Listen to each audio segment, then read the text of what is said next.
જો આજે આપણે અહીંયા શું જોવા આવ્યા છીએ? ઝાડ જોવા. શું જોવા? ઝાડ. તો આપણી પાસે અત્યારે આ કયું ઝાડ છે? દાડમડીનું. કયું?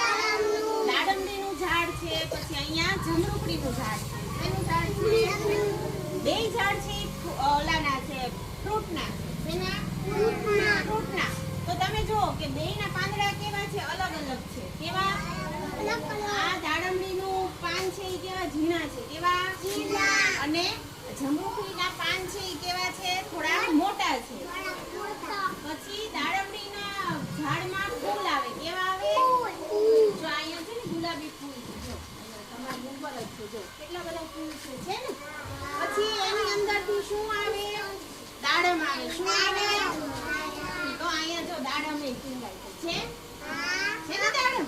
પછી આમાં શું આવે? જમરૂખડીના ઝાડમાં જમરૂખ આવે. શું આવે? જો આમાં જમરૂખ દેખાય છે. તો આમાં શું છે તમને જોવાનું કે બધાય ઝાડ છે ઈ કેવા હોય? અલગ અલગ હોય. કેવા? બધાયના પાન કેવા હોય? અલગ અલગ હોય. બધાની ડાળી કેવી હોય? અલગ અલગ હોય. બધાના ફૂલ કેવા હોય? કલર અલગ અલગ હોય. દાડમડીનું ફૂલ કેવું છે? ગુલાબી છે. અને જમરૂખડીના ફૂલ કેવા હોય? સફેદ હોય. કેવા? સફેદ હોય. તો અહીંયા નીચેથી આપણે ચાલુ કરીએ તો આને શું કહેવાય? થડ કહેવાય. શું કહેવાય?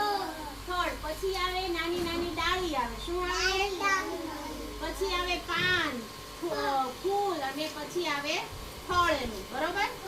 અને બધાયના ઝાડ છે એના આકારે કેવા હોય? અલગ હોય.